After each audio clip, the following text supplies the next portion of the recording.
hard fade. Jason didn't like that. What's up, everybody? Welcome to the Rodeo Roundtable. We got a full house, full table. Sorry, Budsoda, I that's forgot you. to turn my volume down. Oh, I was going to blame Wasn't me, Budsoda immediately. Ouch. My roommate's No, it was looking totally up. me. Damn it. My bad. Welcome, everybody.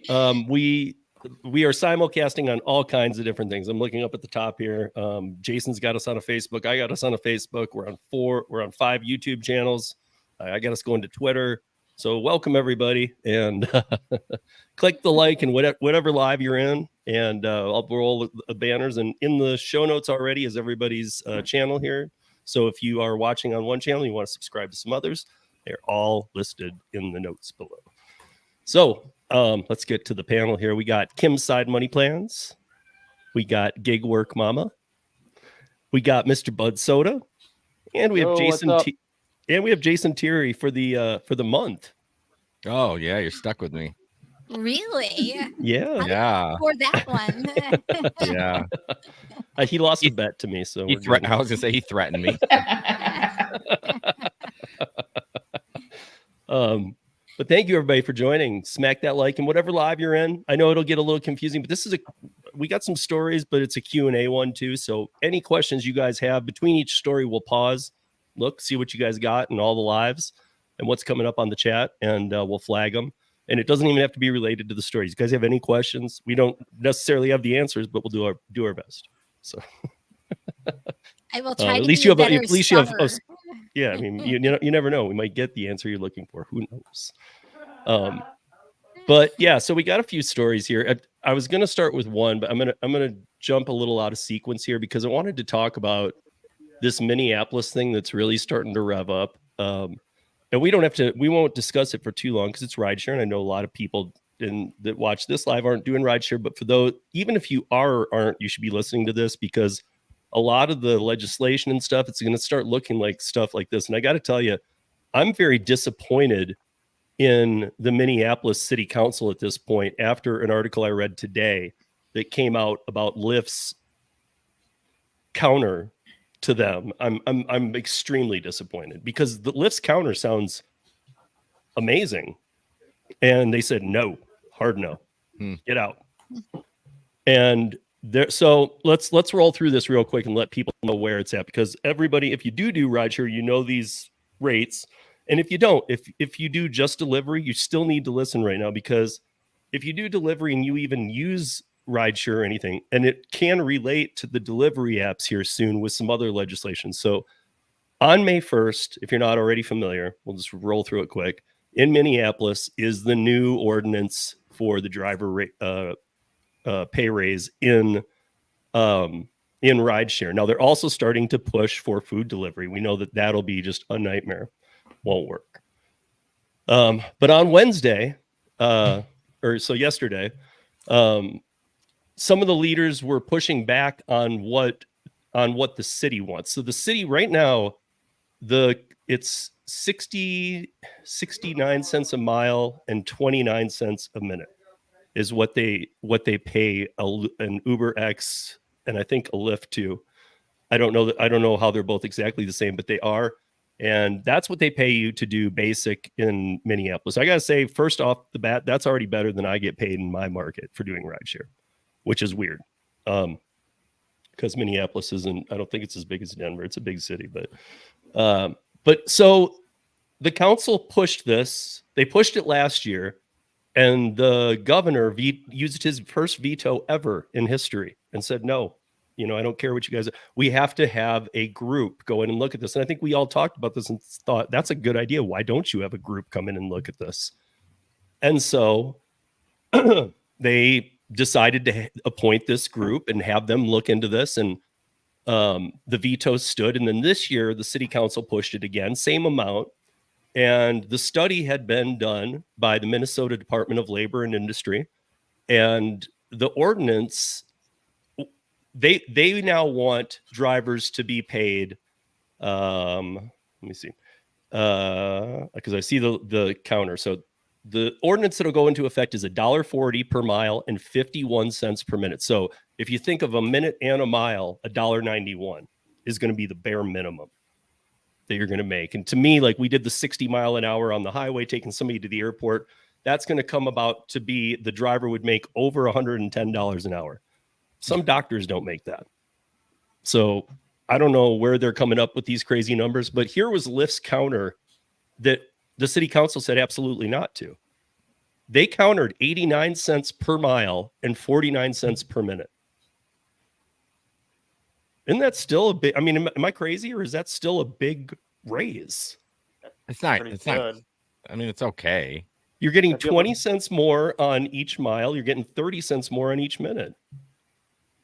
Yeah, maybe Well, the that- minutes. But are they actually paying mile per minute, or are they going to do the bullshit? Up front. Yeah, where it never equals that. I don't know. I mean, this was their counter. And obviously it's being done in a way where this whole thing is structured that they have to be paid at least this. And there's also the $5 minimum ride. If you want to go one block, you have to be paid $5. I do agree with that part. And Well, I do agree regulation- drivers need to be paid better. I'm surprised that they're pushing for $1.91, but they slammed the door in the face of $1.40. Yeah, that's. I mean, that's way more than I get paid. That's way more than that's more than LA gets paid. That's more Yeah. than any city I know of gets paid, other than some of the ones that like Seattle or New York. Well, if the legislation is similar to any of these other cities, it has to be as they're active, not just the upfront estimate. They have to like bump it later because you Sure. take more time than estimated. And then again, they can deactivate you if you try to strain on that too much. Right, of course. Plus, you're going to piss people off. You can't. What are you going to milk minutes? I mean, you can't go the long way to take somebody somewhere. You know, it's like they'll catch on to that. But here was the other claim that came from Lyft. And honestly, we do know, none of us want to side with these companies, but we do know that the operating costs, especially insurance, have gone way up for these companies. So Lyft claims their projections show that the past Minneapolis ordinance would raise ride costs to the point that it would decrease ride requests by 51%. So in that case scenario, and this is what we always worry about, if you have no volume, what does it matter if you've increased the fare? We're getting like the New York City food delivery situation where Exactly. the cost is so high, and then the saturation is also so high that you're not going to have any orders to do. I mean, Kim, we've talked about this. I mean, I don't know what the fact that they're just not even willing to listen. So May 1st is the day. Do you see this coming down to they're going to because it really, every time I keep reading about this, I keep waiting for okay, they're going to make a deal. But there's 2 city council meetings left. There's one on April 11th, and then they can push it. Very latest, it would have to be done April 25th. So it cannot be done like the California deal where it's the last day of April at midnight. It would have, they either have to make the deal on the 11th or the 25th. You think they're going to make a deal? Or do you think, how do all of us feel? Do you feel like Uber and Lyft are going to bend and say, okay, we'll just pay this? I feel like it's the game show. Deal or no deal? Open the case. Exactly. So deal or no deal, Kim? Do you think they'll leave? I think it's a good possibility, but I don't know whether they would want to lose the money. So it depends if they want to call their bluff. I think that's what it's going to come down to. Well, what's stopping them from getting stays like they did? They dragged out New York City.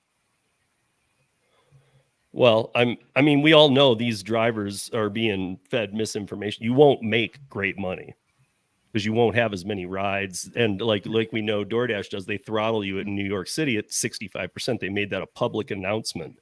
So, I mean, if they're going to not let you have more than 65% of an hour, because when we saw that you can make 50 cents a minute times 60 minutes, that's $30 an hour. But then we were seeing that New York minimum wage of like 18, whatever it was, 64.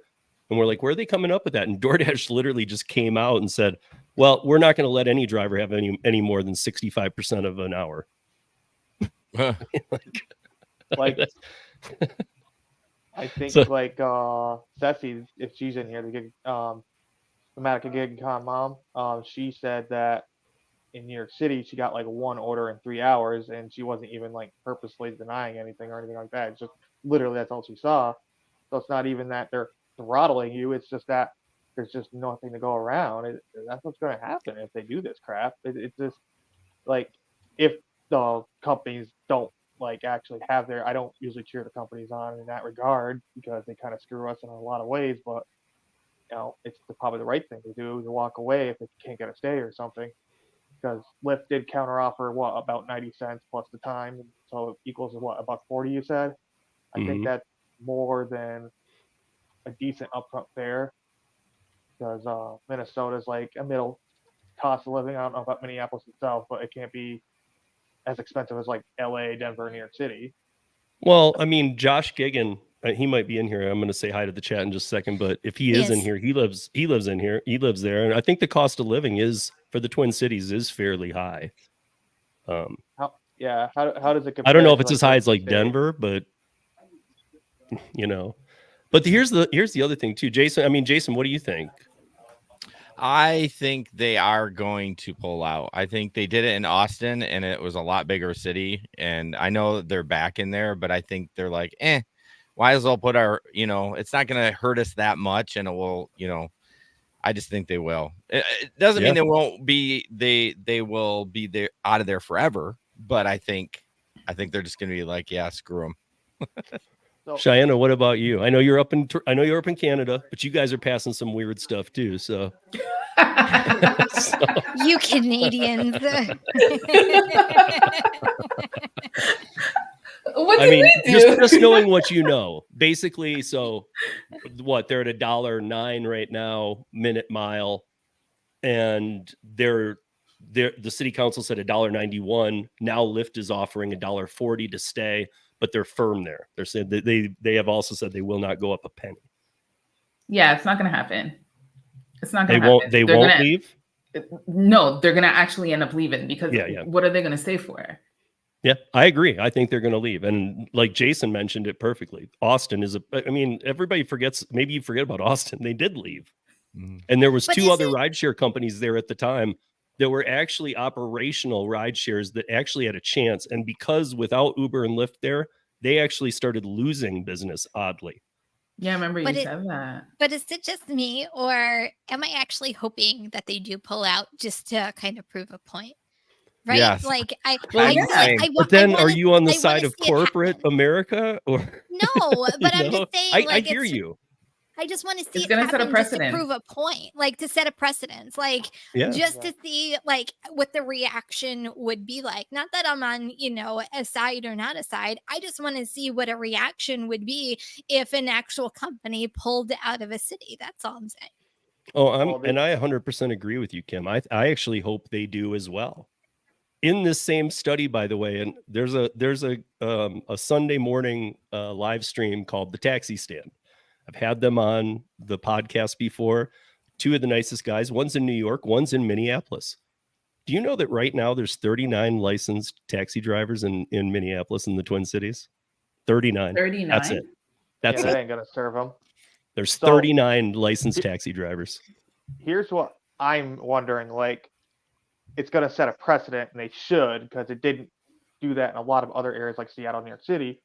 So what's stopping people from who have the correct rideshare insurance from either forming together their own kind of thing? I know there's several, even among this gig space on YouTube, people who do those kind of things or have tried those kind of things, or just people who do it on their own. I know someone who does private rideshare because he's grandfathered into his old insurance, and passengers are covered. So technically he can do rideshare, even though it's not rideshare. It's the language is the passengers are covered, and he's permanently grandfathered into it as long as he doesn't get his policy canceled and he pays it.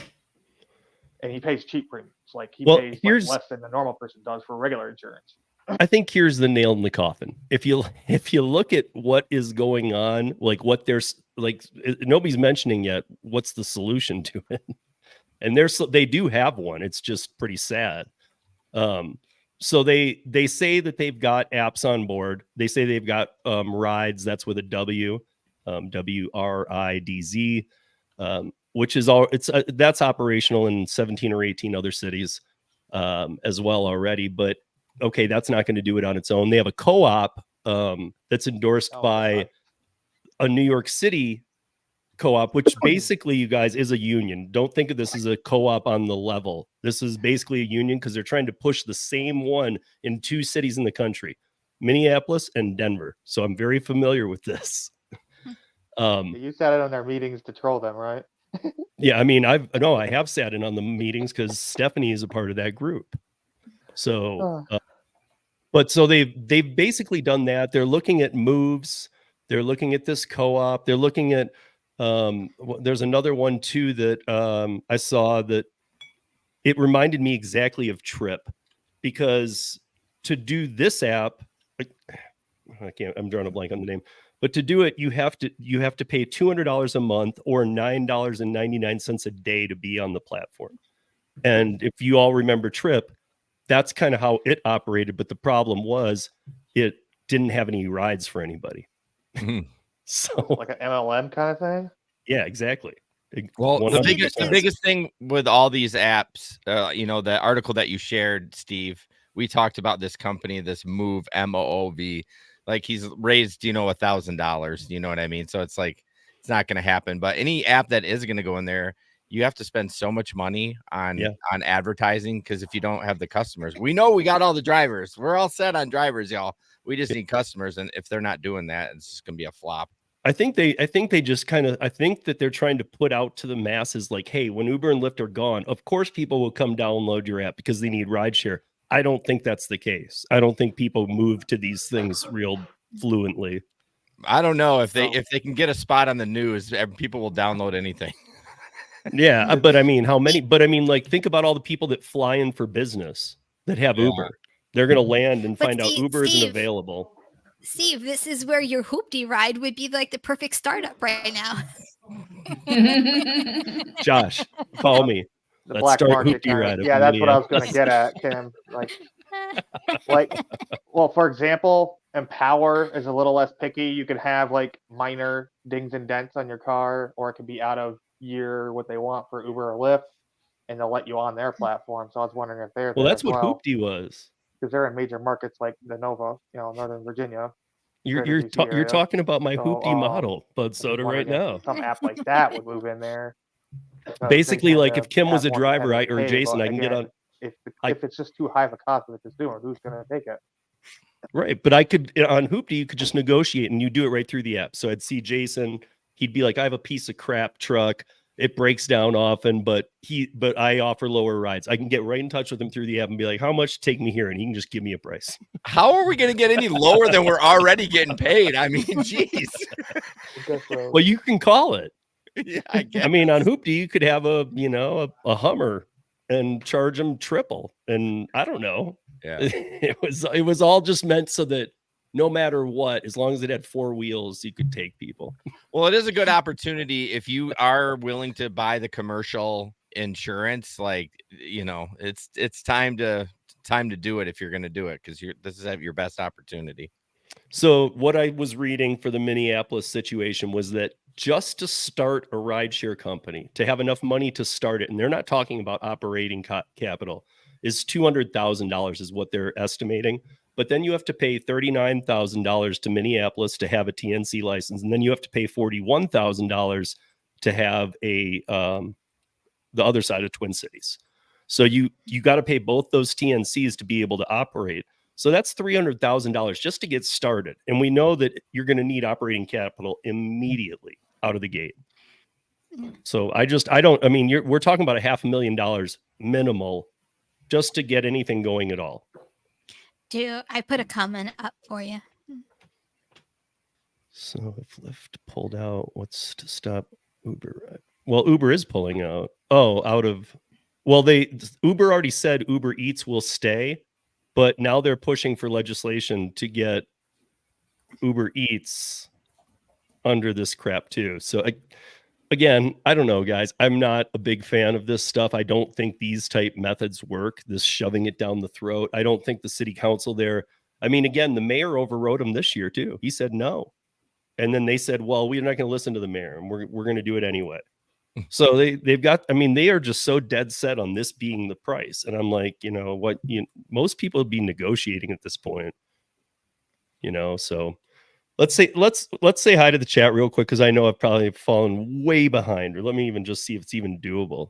What's up, Jamie? What's up, Gary Middleton? What's up, Thomas? Hi, Ellen. What's up, Saltiest Gaming? Hey, David Roth, Bubba Sue, Ryan Hillard, even Oscar, how are you? Gigan, what's up? Even Gigan, make sure you contact me about Hoopty Reds. And, hey, just Holly, know I was there for the foundation of it. I'm just saying, just recognize that. I got a 2023, but I can't get the insurance. What's up, Traveler? What's up, Josh? Hi, Becky Harris. Lifting with Larry, how you doing? What else we got in here? Troll Police. Hey, Troll Police. Zach, what's going on? Jamie, how are you? Brian, what's up? Haven't seen you in a while. How are you doing? And Kevin Hawthorne, man, I fell way behind, huh? What is this? Jason, show them. Oh, John McKelly. Jason, show them the new Ducky. Do you want to see it? You want to see it? Depends. Is it yeah, I was going to say the same thing. Like, what are we talking about here? No. What are we talking about? This is called the Thirsty Goose. So this is for males, but if you ever have to go to the bathroom, what? You can go right in here. No. Yeah, and it's Are solid. you serious? Yeah, gross. He's cleaning that sucker, not me. we're now ambassadors for the Thirsty Goose. Use the code, the Gig Economy podcast. Seriously? Oh my Yeah. God. So we back in and then the cap goes on like this, and then it's more classy. Wow. So we talked about it. I saw it, and we talked about it on episode 172. So they reached out and wanted to send me 3 of them. So have you used it? No, I haven't used it. Hey, I'd use it if it fit in my car, but my Gatorade bottle works much better. So just don't use it on the bus. That could lead to other things. No. Don't do that on the school bus. I mean, what happened to the good old Gatorade bottle? That I have one. I'm just saying, it works fine. I mean, if they're gonna send them to me for free, I mean, geez. Wow. I thought you were gonna say it held some kind of liquor or something. Or... I mean, you could put whatever you want in it. It's solid. You know what it's advertised to pee in. Yeah, it is. It literally is. If you go to the website, Google it. It will. Wow. That's what it is. I thought about just putting it on the dash, right? Like not used, a brand new one, and then the passenger would be like, "Oh, what's that?" I'm like, "Oh, that's what I used to pee in," and just see their reaction. You know what I mean? I'd get deactivated after the first ride. Oh, for sure.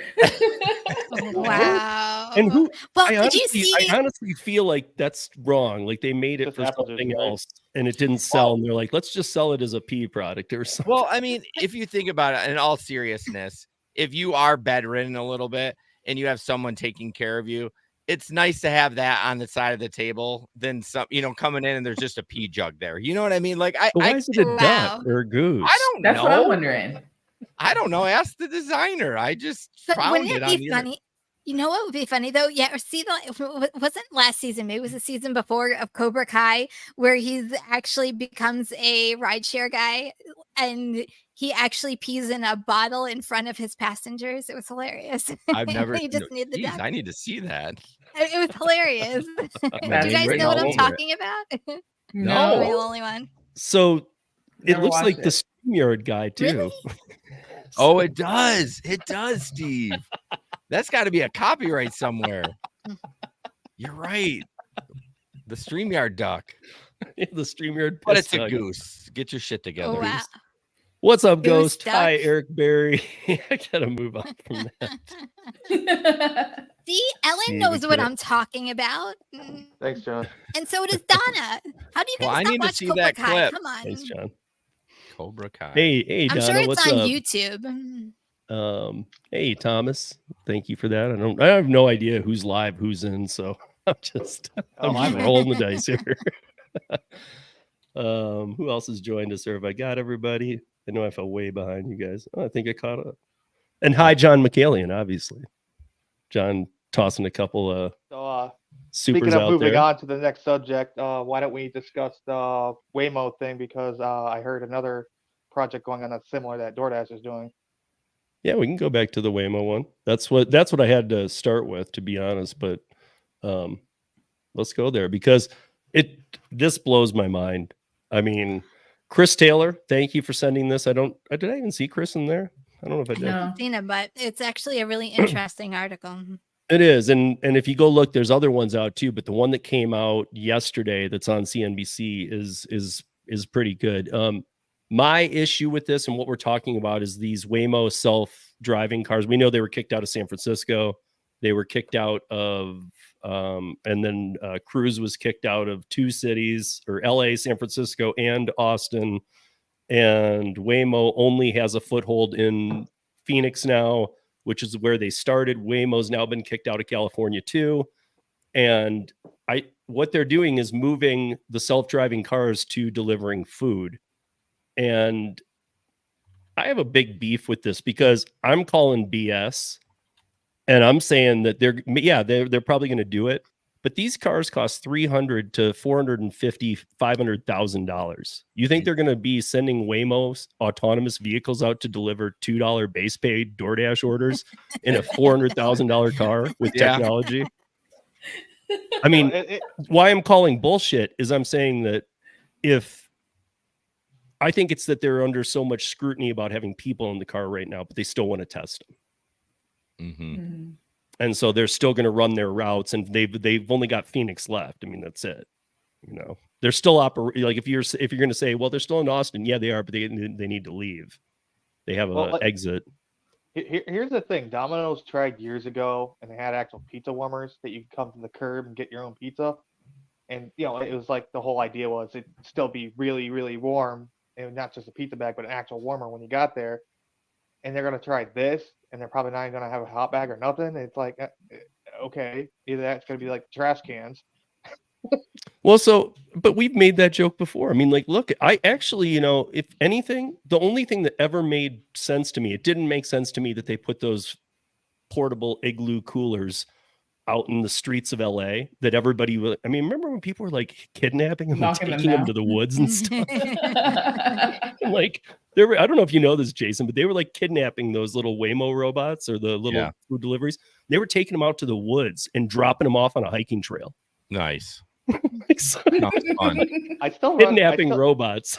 There's some dude I keep running across on like shorts or scrolls, or like whatever, the shorts on Facebook and Instagram and YouTube. And I keep seeing him. He's the guy who like rescues those things. And like one I saw was like the people were literally robbing it. He was trying to stop I watched that guy. He's on YouTube, but he's way more on TikTok, and it's filming the robots or something is his handle. You know what I would actually like to see? I forgot where it was. It was Bubba Sue who just said, and just had it up on the screen. She said, you don't have to tip Waymo. What I would actually like to see, because we all know how creative DoorDash is, would they say that you're not tipping the driver by using Waymo, but will they charge more fees to pay for the Waymo, so you're still paying the same amount of money, whether you would tip the driver or whether you're paying the fees on the back end? It's possible. It'd be so hard to track it, because prices are different everywhere, so you wouldn't really know if you were. But that's my point. You wouldn't know. They would just slip it in without you even knowing. So you would think you're saving all this money by not tipping because of using a Waymo, but yet DoorDash would have a way of slipping in more money in the back end fees that as a consumer you would never know. You're actually probably paying more money by using it. Which is why a lot of legislation is coming out saying we need line items. What is everything? You don't just put taxes and fees. That cannot be a line item. Because that allows them all the open. They can do whatever they want. They can do whatever they want. Exactly. It's Uber. They charge you after the fact sometimes. There's several accounts of it. But you were saying if they would actually pay this amount of money for a Waymo to deliver food delivery, if they're getting it off of the consumers by charging them more money through all these back end fees, then yeah, they would be able to pay for these Waymos. Because honestly, what's $300,000-$400,000 if it's coming off of each customer? But I think, see, like I was saying, and here's John saying the same thing. They will, because they can still collect the data. I think it's not about that. I don't think they even plan on making money with this. I think they're just trying to keep the Waymo cars on the road, and this was an excuse. So I'm calling BS, because you can't have $400,000 or $500,000 cars out there delivering dollar orders from McDonald's. You just can't. They're trying the drone thing again. I'll read it real quick. They announced DoorDash announced partnership with Google's Wing, the drone delivery. And it's going to be in Christiansburg, Virginia. It already is. Wendy's. Yeah, it already is. Yeah, they've already launched. And yeah, so they have them actually stationed in their Wendy's, flying their drones. Because was it last week we were laughing about that, because we were like, wow, the worst idea with the worst restaurant. Yeah. It's like, nice, two losers pairing together. But here's my thing, so Lou and Mary and I, we had this discussion about the coolers. They don't belong downtown LA, but one of their daughters is at Madison, Wisconsin for college, and they have them on the campus there. Maybe the campus is a place to test those. Maybe having a drop-off point for the driver to put it in there, if they're really just wanting to test the tech, I can see that. But putting them free on streets, that's not going to work. $500,000 cars delivering McDonald's isn't going to work. And people have to walk out and get it from the car. So you're going to have interaction with the car all the time, slamming doors. So there's going to be things to repair almost all the time on these cars. And you're going to have people hopping in the car unless it has some secure thing that slides out to give you your food and slides back in. That's exactly what I was thinking. I'm like, if there's nobody there and the car shows up, how is the person getting their food? Is it something that's going to come out, or does the person have to get in? They're going to send you a code, and you're going to put in a 4-digit code, and the door unlocks. Exactly. You're like, okay, I'm going to go with them for their next delivery. Come on. I just see lawsuits. I see all kinds of things coming. Lawsuits, like the code doesn't work and somebody's drunk and he breaks the window to get the food, and or somebody jumps in the back as a joke and then somehow sues Waymo. This just isn't a doable thing. It just seems extremely stupid to me. Plus, are you training all of the restaurant staffs that already can't handle people to go out and load Waymos?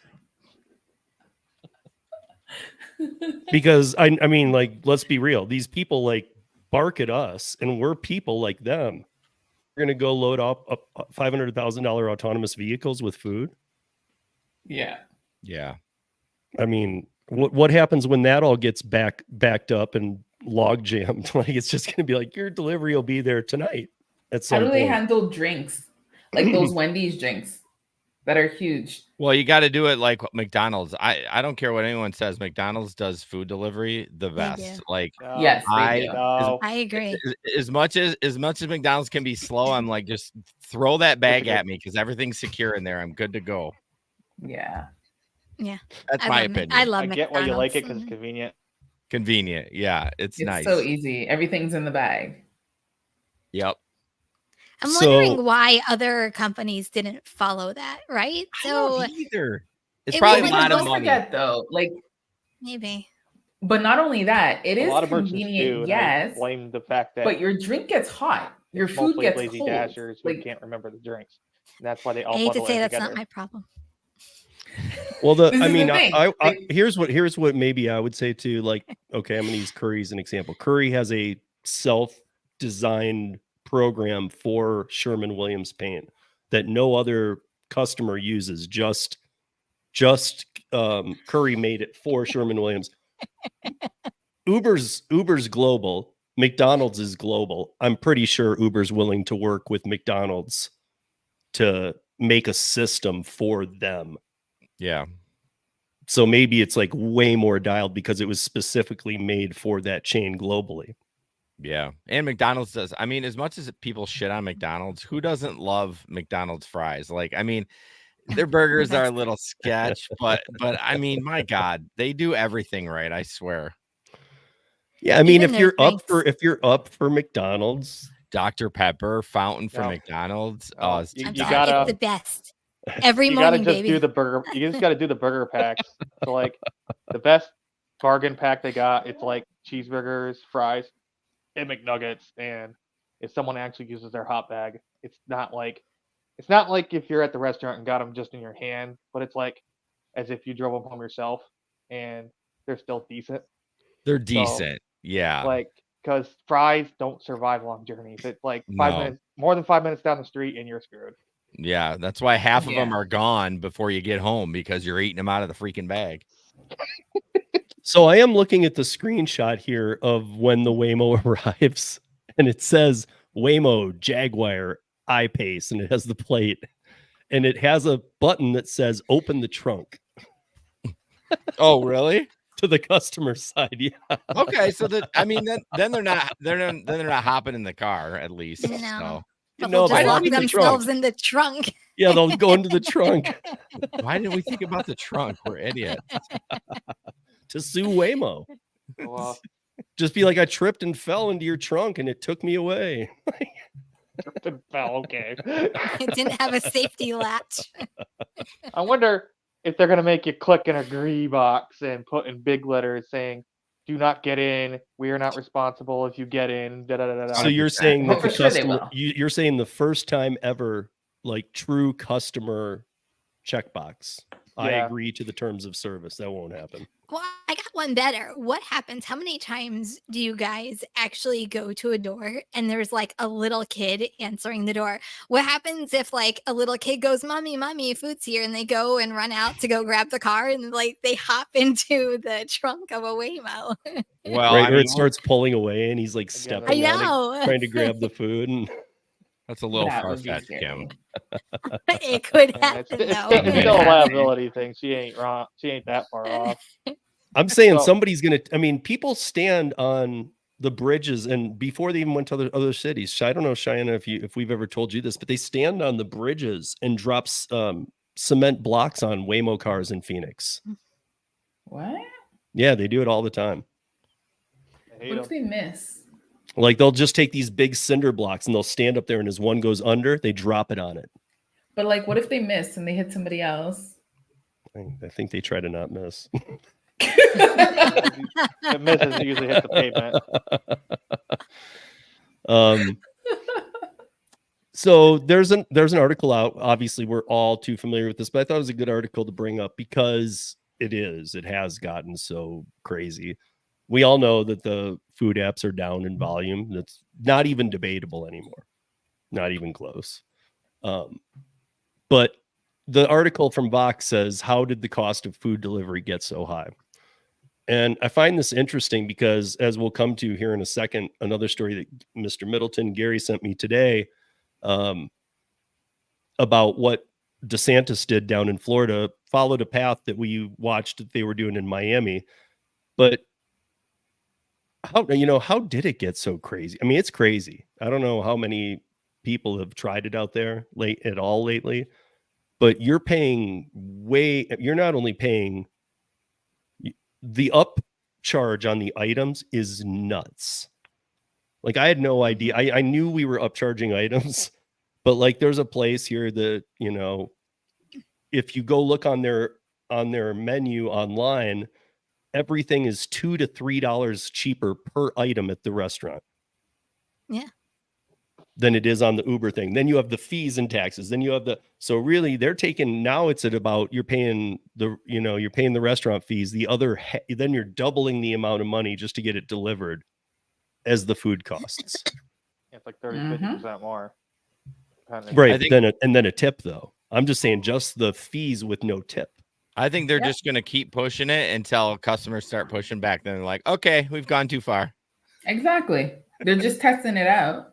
They're trying to see like what's the breaking point. Mm-hmm. I would just like it to be straightforward. Like, we got an article later on that's going to talk about that.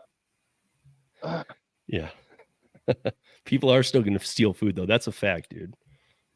Isn't that always happening anyway? That's not, nothing's ever going to change. Yeah. No, I just, part of my deal is part of the reason of this story, me bringing it up, is nobody's conducting anything like what I consider proper business. I mean, it's so crazy. And so, with that, I guess let's just move into the DeSantis piece that Gary sent me, because that's why I pulled up the Vox piece, was because I wanted to bring this about. I mean, so DeSantis signed a bill that gives the state regulatory control over food delivery platforms, requiring platforms to have the consent of restaurants before taking orders and arranging deliveries. That's okay. That part makes sense. Among other things, it will prevent delivery platforms from unilaterally offering prices different from what is listed in restaurant menus. So now the restaurants are going to have to, or the platforms are going to have to use the menu prices. But here comes my question is, do we really think that they're not going to find a way to now just straight up, instead of just upping the charge of the menu items, literally call the restaurants and say, if you want to use our platform, you're going to pay? Well, isn't the whole entire point of them charging more at the restaurant is to offset the percentage that they're actually paying DoorDash? Am I getting that right? So by them not doing that, like, restaurants are like majorly losing money by using the DoorDash platform. So what's not for them to pull out of DoorDash and just start using their own website? Right. My thought is the problem is not everybody has drivers, right? What do you mean? So when Kim was saying what's to stop them from pulling away from DoorDash and using their own website, they still have to get the food delivered. My thought is even like, think about a restaurant. I hate to say, you already know who the drivers are, that your DoorDash drivers in your area as a restaurant. Just say, hey. Yeah, no.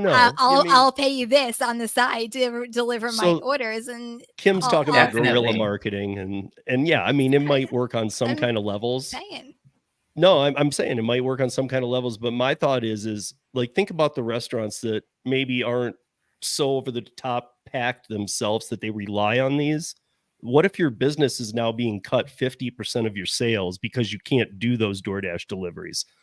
Aren't you going to call DoorDash and say, listen, what happened? Why can't we do this anymore? And they're going to say, listen, and I almost feel like it's going to be like what they do to Seattle and the other people. They're just going to show a line item charge to the businesses and say, listen, you're going to pay us every time because the state passed this regulatory fee. I was going to say, St. Louis has that. They cap how much the apps can charge, and they just put it on a line item saying St. Louis regulatory fee. So they'll just call it the Florida regulatory fee. And again, that's not completely transparent what it really means, but like, that's what they're going to have to do. Or the other way around it is they change all their prices to what they currently charge for online. And then if you're in-house, you get a percentage off. So like here in New York State, you can't legally charge the credit card fee, but you can offer the discount for paying cash. So like 3% is average what they charge for the credit card. So a lot of restaurants around here have a 3% credit card or a cash discount instead of using your credit card. And that's what, like, I work with a lot of restaurants, and I go obviously and serve a lot of these businesses myself. And what they do is, like you said, Kim, they charge higher online prices than they do in-house. So I think that's just going to be the way around it, is they're just going to say, okay, here's our permanent prices. If you come in-house, you get this price instead. Like, you get an in-house price. Like, that's going to be just their way around it. So like, you get a percentage discount, not like you're paying. I should rephrase that. You get a discount for coming in-house, not you're paying this price. They can't call it a direct price discount. It's just a legal loophole.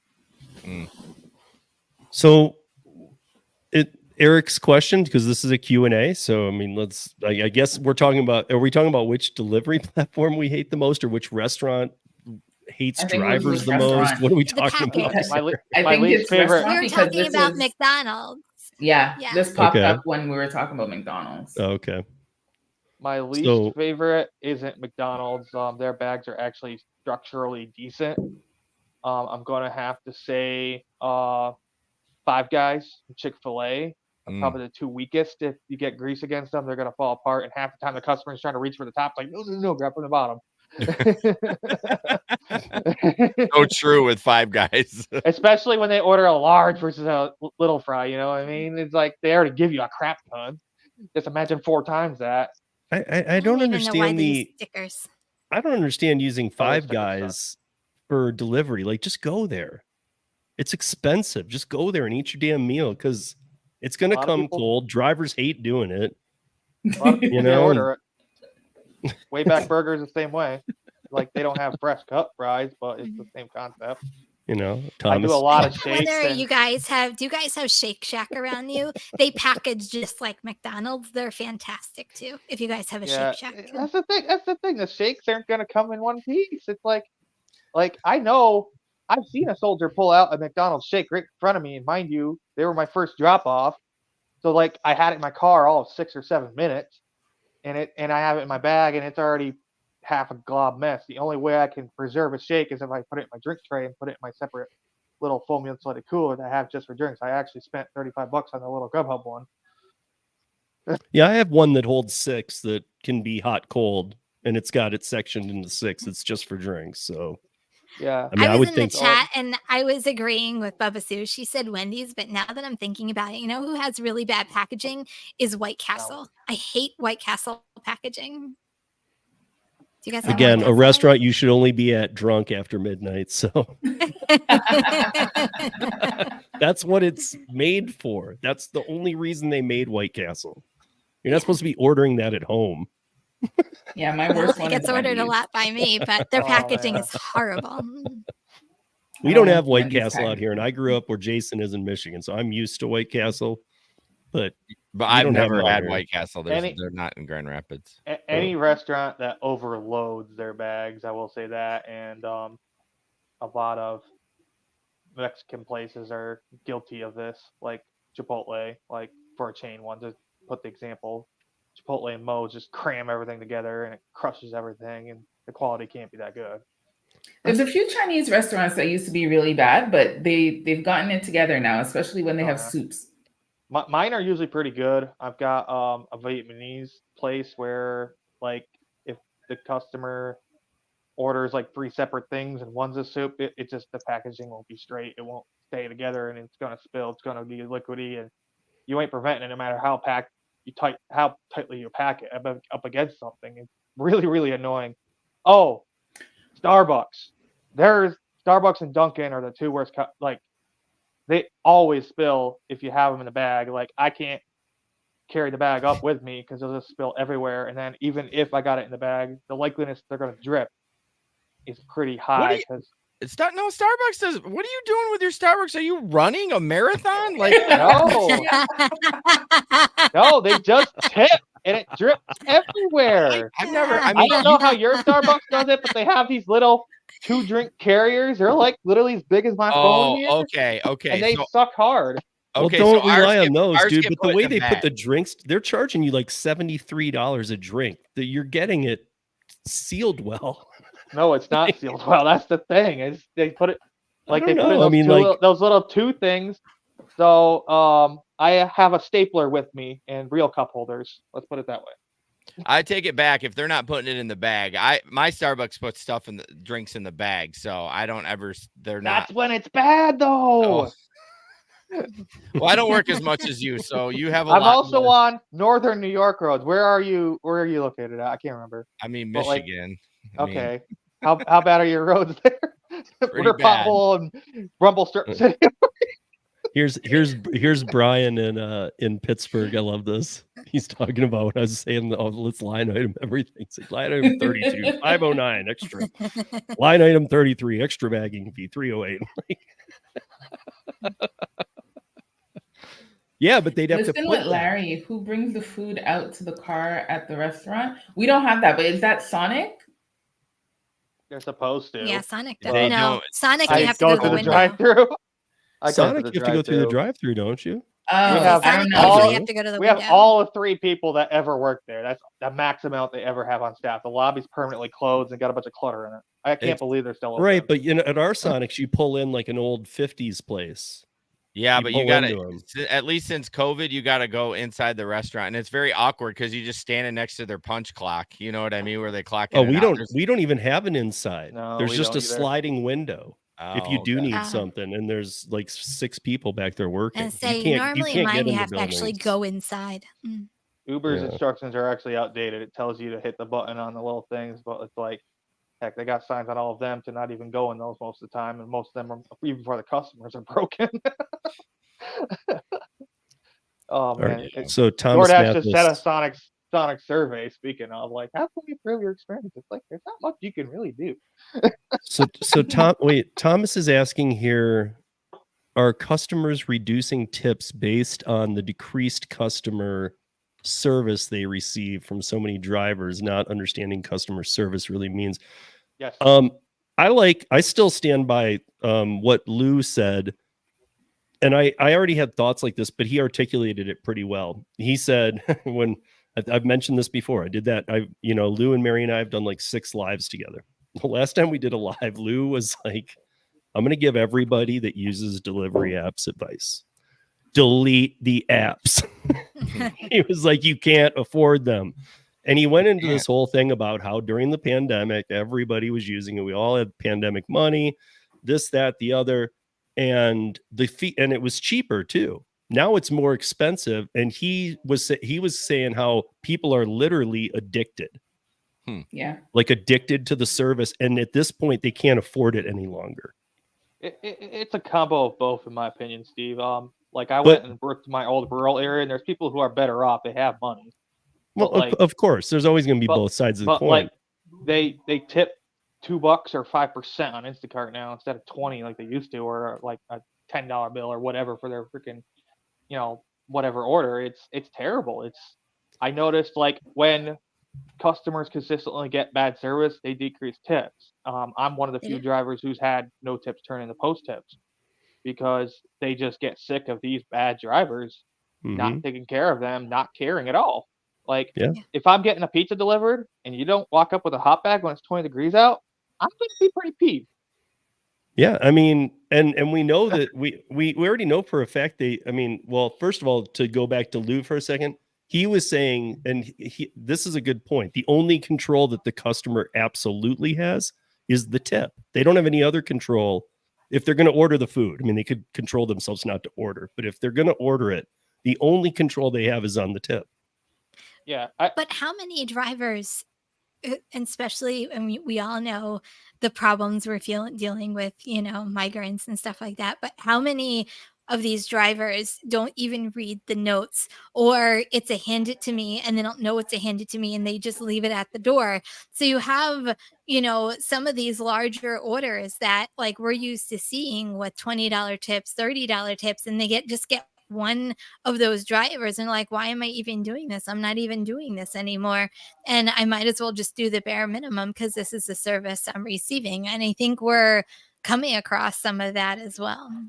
It's right. So the solution is put $500,000 Waymos out and put it in the trunk. I mean, that's affordable. So just before the show started, I ran across an article saying that it was Daily Dot, of course. And this is TikTok of someone who's an Instacart customer. They tipped 20%, and the shopper was like complaining about their 20%. So we always have those kinds of drivers out there that don't want to deliver good service, that steal items, that add things they're not supposed to. They add $50 of dog food or whatever. I think they max it out now because they wanted me to add a bunch of items the other day, and I had to say, hey, do you have Cash App or something? Because I had to take it out of pocket. And I had them text me. So it's both ends, because I had another customer in the review. They said, oh, sorry, times are tight. I can't tip more, but you're by far the best shopper I ever had. They tipped 5% on a big order. Wow. So Ellen's saying that she had a customer reduce their tip on a Shake Shack order because probably either their shake melted or their food got cold, or they're just an ass. If I know both come in the same package, and if you ordered Shake Shack or you've ordered food delivery, it's the restaurant put the drink and the food together. It's like no crap show. So whenever I have a large McDonald's order, because I don't have Shake Shack or anything like that up here, I'll just say, hey, there's 3 or 4 drinks. Can you just put those in that separate bag over there, please? No, because their drink holders in their bags actually work, unlike Starbucks or freaking Dunkin' Donuts. So, like, there's things you can do as a driver to try to do that, and working with your merchants is a big part of that. I mean, there's some McDonald's you'll walk in, your order's sitting there, and you're sitting there 10 minutes trying to get their attention. Oh, yeah. So, Yeah, like, not mine. like a lot of times, if you are actually friendly with your merchants and you converse, and a lot of them know who you are, usually they kind of pay attention to you. Hey, there's 3 shakes on this order and I'm blurry. Can you just throw that in a separate bag and put the hot food in another, and I'll put them in 2 separate bags? Boom. So there's things we can do, but there's things we can't do. So if it's just a shake and a meal, the rest of the meal is nothing we can do. But if it's a big order, there is things we can do. People are addicted, and they have less and less money to do this. They're living on credit cards. They're living on the credit cards. They're trying to live like no one else when they really can't live like no one else. To do Dave Ramsey here. And they really should delete the apps. Like, the only apps you should have is the restaurant. Use the discount. Go pick it up yourself. Because I've had a few people say that, like, I'm so sick of these apps charging more and more and more, and then you got a tip. I'm like, use the app to say you're already there, and they start making it before you get there. So I see that somebody pulled up, I think it was Kim Thomas's question here about tip baiting. You know what I will say? I don't know if it's still a big thing. I know you can still remove it. Yeah, it happens once in a while to me, not very often. So I don't have does anybody even get Uber Eats orders anymore? Yeah. I've had more tip baits on. That's the bigger question. Instacart. Uber's the most downloaded gig app in the world. Still doesn't mean you're getting orders. Okay, well, I would imagine you're doing something, or else nobody's gonna download the damn app.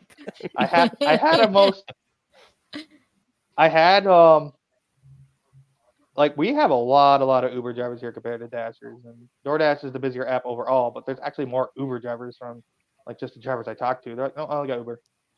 So I can tell you this: one of my friends owns 2 restaurants in Durango. It's in the southwest corner of Colorado. It's right by the Four Corners. Beautiful part of the country, and it's a smaller city, but they have Uber Eats, but they don't have DoorDash. I can see that. It's weird though when you go to, you can, Shania, because DoorDash potentially is the smallest in Canada. Yeah. And yet it's the largest market share in the United States. Yeah, it all depends on who gets there first. Although, Uber was here first and was amazing, and then DoorDash came in, and then, like Kim kind of jokes about, DoorDash is much busier than Uber, but it still gets some orders. But I also wanted to mention about Kim. Like, Kim had something happen to her that we talked about a while ago too. This goes back a little bit to the drivers that Budsoda was saying, like, one driver sucks, one doesn't. Kim put in a complaint on a customer, right? I did. Didn't you have a customer that you had a problem with and you got rematched with him?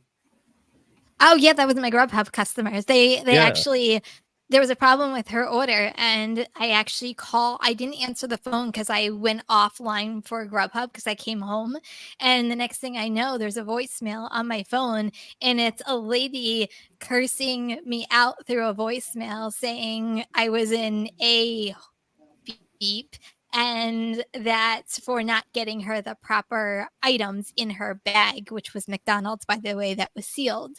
So I had called Grubhub, and the only thing, their solution was for me to fill out a form. I attached the voicemail so they could hear it, and like a month later, I got her again. So they did absolutely nothing. Shocker. I heard absolutely nothing. Supposedly, you're supposed to be able to block people on DoorDash as well, and I heard that DoorDash, I don't know what process Grubhub has, but honestly, I know we talk crap about DoorDash, but I think that's the one thing that DoorDash does better over a lot of these gig apps. So the almost guarantee to not get matched with these people again is for any of these apps that have a rating. If they 1-star you, you're the last person to get matched up. Like any of the 1-star Karens, the trash takes itself out, which is lovely. the only one I've seen stick, like that I never ever see them again unless they make a new account, is Instacart. And that's what I was going to say earlier. Your real name is Karen. I had an Instacart customer. She's a real Karen. She lives in a certain apartment building, and she tip baited me again, but she never rates or like says there's a problem, but she'll tip bait so that the tip protection will kick in. Because if they say there's a problem, you don't get the tip protection. And it's like, well, this is the second time it's happened. I've blocked her off the app before, and the username was slightly different. But like, man, I'm like, I remember her having a 300, so a third floor apartment, and it was that address. I'm like, I've delivered to other people in that apartment complex, but now I'm probably just going to blacklist that apartment complex. So if I see that address, automatically going to remove it. And it happens, but it's I think it's crazy that people can just repeatedly tip bait and get away with it when they abuse the service. Kim, are you in timeout? Oh no, Gary was saying because I declined. No, he said that because I declined so much on Uber Eats, they put me in a timeout. And they said it's totally true because all the orders are just crap. Dude, I don't know. Maybe we're all feeling that same way. Shania is probably the one that doesn't. Yeah, but I haven't been out lately. Right, but you always when I did go out, Uber's my favorite. There. Yeah. Uber's my favorite. I do decline. So Eric said that he has to decline like 10 in order to get anything that he's motivated to do. I have to decline a lot with Uber, but it's just so busy that I could decline and then a really good one comes in. Yeah, it's like more like 20 to 30 before I get one that I'm even contemplating. I have to decline. If I decline 2 or 3, they start throttling me and just sending me complete trash. And really? It seems like I go do a DoorDash or whatever other order, and 20 minutes later I'm back. All of a sudden I'm just getting normal orders again. But if I stay online and I'm just sitting there, then I'm getting throttled really hard. I mean, majority of my orders in my market are tipped. Not great sometimes, only $2, but they're tipped. But I'm not going 6 miles for $4. No. For those that maybe are new and maybe catching this, and maybe you're watching it on the replay and you're like, what the hell's throttled? Because it can sound pretty disgusting the way Budsoda just said it. So like, I get throttled pretty hard. Like, let's explain. Throttled is when we know what it means. We're not idiots. I'm telling other people. I think they know what it means. Especially when he repeated it, throttled pretty hard. But to Eric's comment here, I need to address this because yes, I do believe. I mean, I fully believe that this happened. I know it did. In fact, they're being sued massively right now. The investors, not the real money behind Instacart is suing them for lying about all of their bookkeeping before they IPO'd. Everything was false. Everything. Here's what's funny is like I saw a positive article saying, "Oh, Instacart's actually undervalued by 40%. Hop on the train now and get the stock." Okay, well, an article doesn't mean anything. Yeah, I know. But the fact remains there's people law on the firms take everywhere in the country suing them right now because because they did it. That's why every law firm's we called this though, like how many, like a year or so ago when we were even talking about them going IPO, we said this is just so wrong on so many levels, and here we are again today. That's what I'm saying is they're paying for PR. They're paying these media conglomerates. Well, but for what PR though? Because that's not going to be good. I mean, that's not good PR. Right now, they're running the worst PR there is. The best thing they can do is just keep their head in the sand right now. They need to learn from DoorDash. DoorDash does some really good PR. Yeah. Tony Shu People are always talking about them. Tony Shu is a PR master. That's why they keep him around. Yeah. Traveler's hilarious. I'm going to throttle you. Okay, wait. So Ellen, so I saw the comment that popped up when Ellen said that she ordered Uber Eats tonight. And then I said, Ellen, I hope you used our discount. And she said she didn't know that we could do that. Here is a trick. If you are a driver with Uber, you know how you have either, I think it's like diamond, gold, blah, blah, blah, all of that. With all of those, you get a certain percentage off of any order. Well, it's 15 orders that you do. So if you are, I think the first tier is gold. If you're gold, you get 15% off. So what you do, if you're going to place your order, you make sure that you use that 15% off coupon code, because then you're going to be saving some money.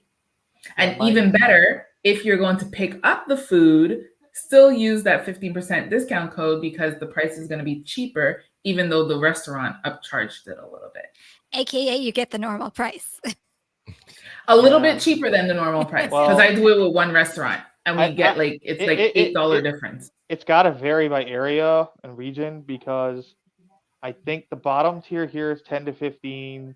The platinum tier is 10 to 20, and then the top tier is 20 to 40.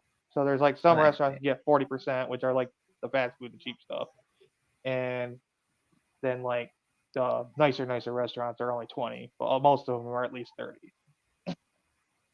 So okay, so I wanted to see, there was this comment up here. So what market does somebody know what market Jamie's in? Yeah, she's in Tennessee. Okay, so I gotta say that's like my market here, even in Denver downtown, I see like 10 an hour. That's it. Yeah, Depends what time of day it is here. I mean, it doesn't here. It can be 5 p.m. on a Friday. I don't know, because I'm always multi-apping if I'm doing food delivery. So if I get a DoorDash, then I'm going to shut Uber off. So I'm not sure how many I get in an hour. I don't know. I don't just constantly do Uber. Uber's like a minute delay. It seems like minute and a half. Then all of a sudden it's like going freaking crazy in my market. Like Fort Drum's a big variable. Don't get me wrong, but like, woo, it could be wild, or it could be just dead quiet crickets. Like the other day I had it on for an hour and I forgot I had it on, and then I said, "Oh, you've been pulled offline because like they couldn't find me or some crap, because you didn't look at their screen." Wow. Okay, that just made me laugh. Yeah. Right. I mean, thanks, Dana. Dana's in Boston, and we don't speak of it. My question is, good luck getting him, man. FBI can't even get him. So, hey, Christopher Taylor. I don't know what to say we there. were just asking about you. Yeah, he said he showed up late. So, does anyone have gas any? Gas is up over $4 a gallon. Christopher Taylor, for those that don't know, he's in Mesa, Arizona. He's he's just south of Phoenix, north of Tucson. Damn. Here locally where I am, St. Lawrence County, Governor of New York, it's $3.75 a gallon. In Watertown, the cheapest is $3.40 membership price. Oh wow! It's more How are you more expensive than New Jersey? $8 for me, because gas is going up everywhere. I mean, I'm seeing it slowly. They're saying it's going to go up to $4 by late Monday. They're thinking because of this stupid eclipse bull crap we're having. Okay, well, every county is declaring a state of emergency for some. Well, I get it. You're in the path. It is a lot. Yeah, we are directly in the path. Yes. Yeah. There are a lot of people that are going to be coming. Like we have a lot of people that are coming in because we're directly in the path. Yep. So I get why some places would be calling for a state of emergency, like Niagara Falls. They call for a state of emergency because they don't have the manpower to handle that, right? It's just to direct the troopers, the sheriffs, and the local PD. It's not anything they couldn't do without emergency powers. Yep. I want to move to this last topic. I want to move to this last topic because it's a big one. Because I was talking about Utah doing this, and Utah is implementing it as we speak. However, out of nowhere, Pennsylvania comes in and has implemented it already. So Pennsylvania is the first in the country to roll out a new benefits program. Again, this is legislation for food delivery workers in the Commonwealth. The program gives people working for DoorDash a portable benefit. You guys have heard me saying that I think these are good. And the only two things in the legislations that I have seen that are even reasonable are portable benefits and caps on drivers. That's it. Everything else is ridiculous. But you will get retirement savings. You will get health care. You will get dental care. You will get vision care. You will get paid time off. You will not get a set price.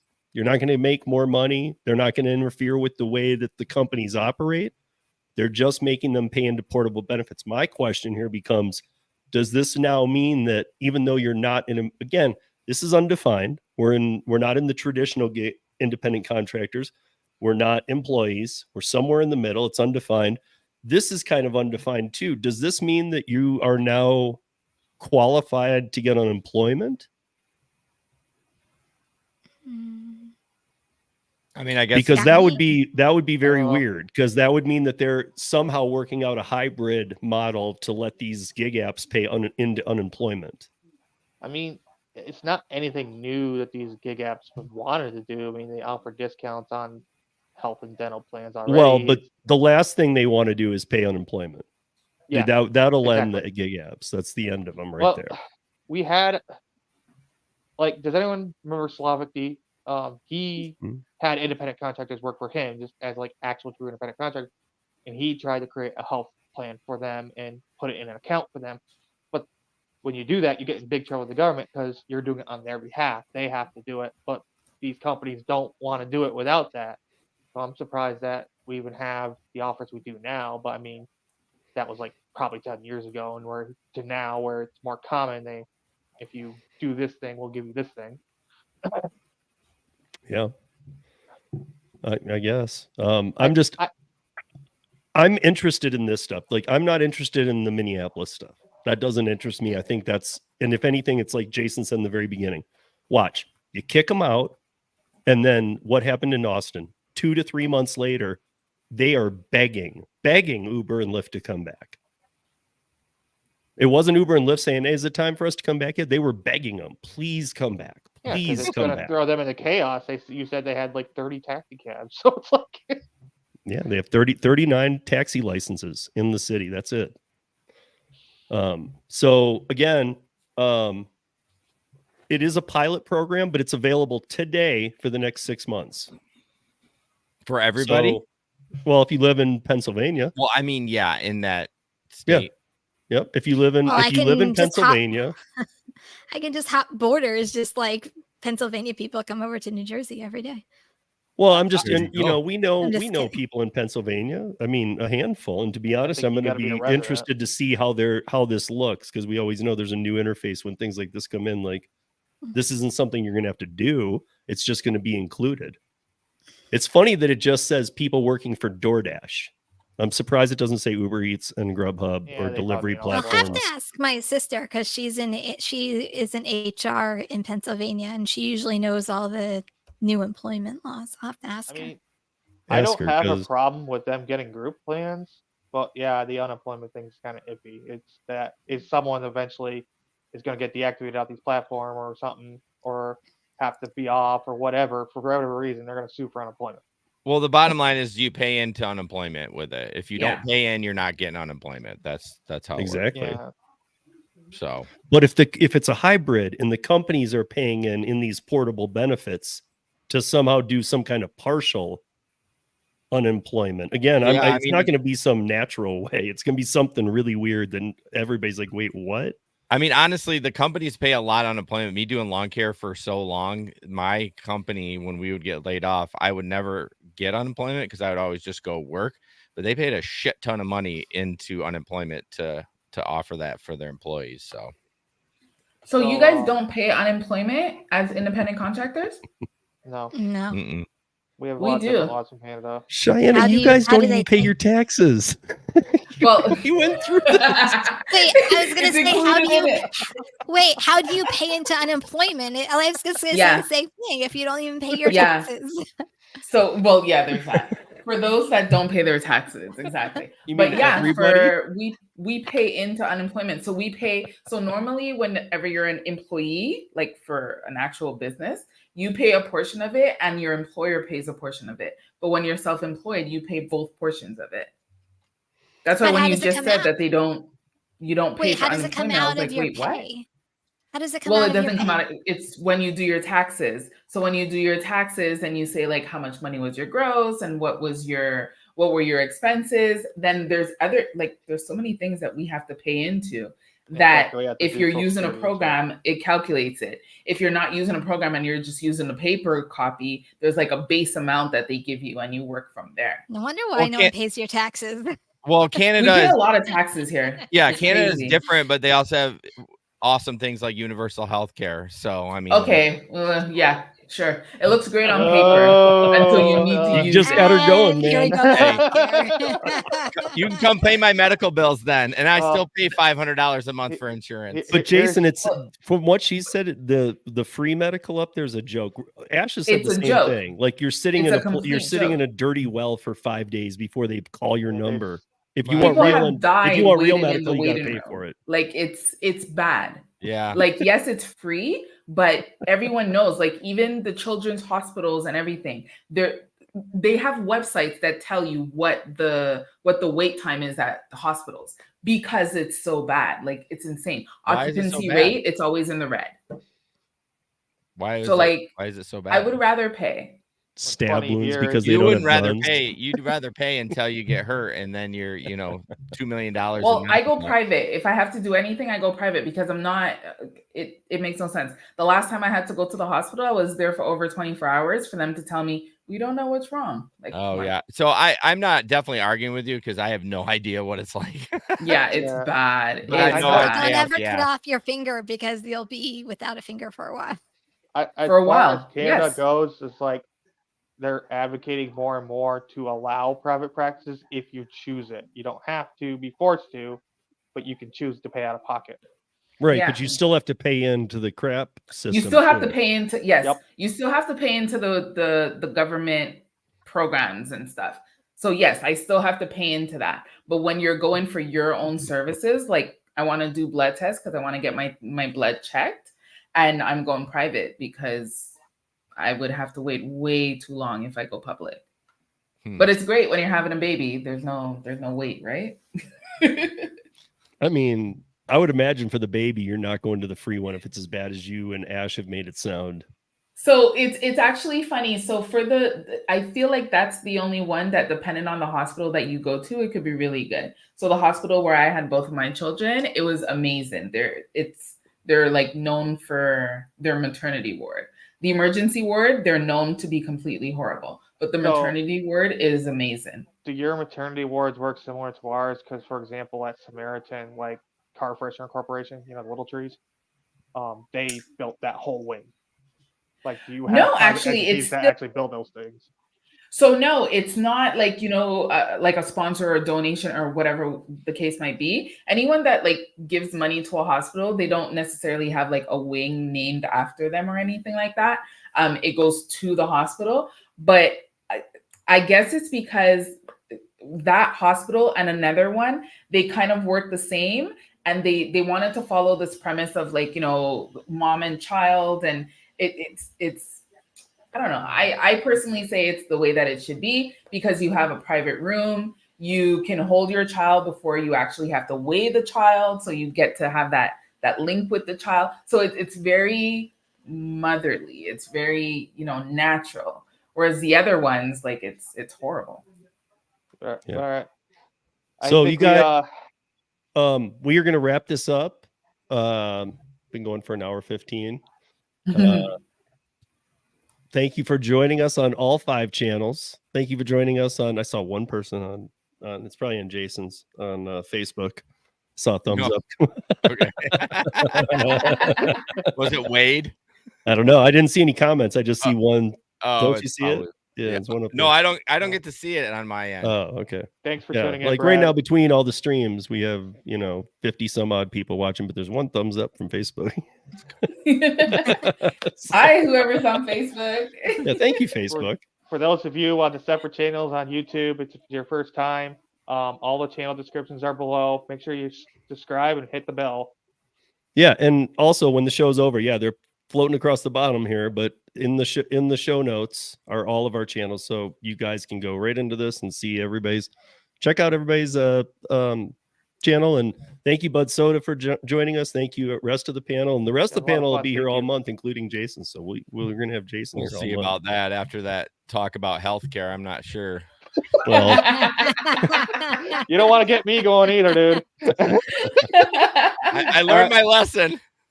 Peace out, guys. Yeah, healthcare is just the one that's like it's a sore subject for everyone here. It's horrible. Gotcha. Later, guys.